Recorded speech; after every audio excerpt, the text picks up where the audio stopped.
मैं गिरीश शर्मा एक बार फिर हाजिर हूँ नए वीडियोस के साथ।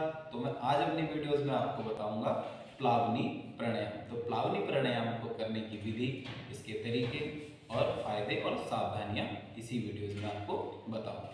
तो सबसे पहले प्लावनी प्राणायाम को करने के लिए किसी भी सहज ध्यानात्मक आसन में बैठ जाइए और फिर धीरे से इनहेल कीजिए और एक्सहेल कीजिए। पहले इसकी विधि को समझ लें, उसके बाद इसका अभ्यास करें। तो सबसे पहले किसी भी आसन में बैठ जाइए ध्यानात्मक और फिर कमर गर्दन को सीधी रखें। अब ऐसा नहीं कि आपने प्रेस करके आगे की और कमर पीछे से अंदर चली गई और बाद में पेन होना शुरू हो गया, नहीं।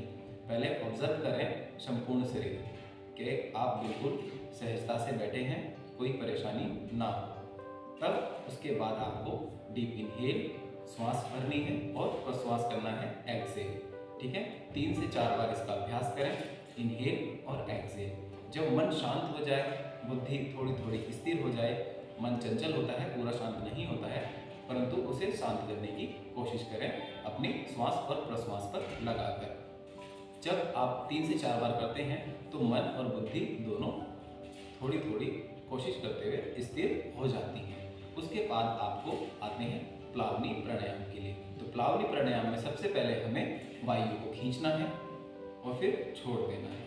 फिर आपको वायु को खींचते हुए जिस प्रकार आप भोजन करते हैं उस प्रकार वायु को खाना है।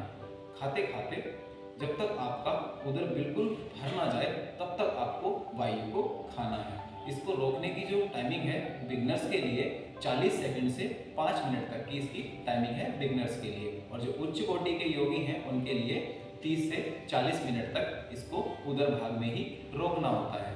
तो इसी प्रकार हम प्लावनी प्राणायाम को कर रहे हैं। तो आइए एक बार मेरे साथ कीजिए। डीप इन, किसी भी ध्यानात्मक आसन में बैठिए, कमर गर्दन सीधी रखिए, लंबा गहरा श्वास भरें और प्रश्वास करें। फिर लंबा गहरा श्वास भरें और फिर प्रश्वास करें। फिर लंबा गहरा और फिर पूरा एक्सहेल। अब धीरे धीरे मुंह से वायु को खाइए जिस प्रकार भोजन करते हैं।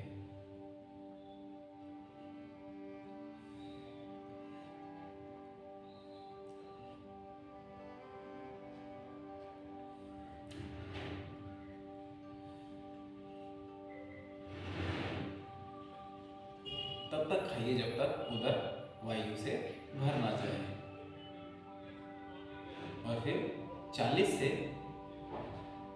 5 मिनट तक वायु को उदर भाग में ही रोकिए। कुंभक का उपयोग करें या आप जालंधर बंद भी लगा सकते हैं अपनी चिन को चेस्ट पे रखकर और होल्ड, यथासंभव होल्ड रखें और फिर होल्ड को हटाएं और संपूर्ण वायु को बाहर छोड़ दें। इस प्रकार फिर से इसका अभ्यास करें।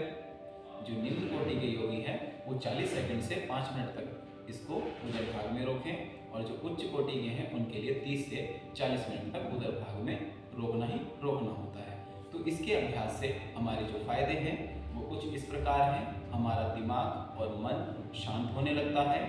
जो तमोगुण के कारण शरीर में जो आलस्य भरा होता है और उस आलस्य से हमें शरीर टूटा टूटा महसूस होता है, शरीर भारी महसूस होता है, उसको ये दूर करता है, शरीर को हल्का करता है, मन और बुद्धि को स्थिर करता है।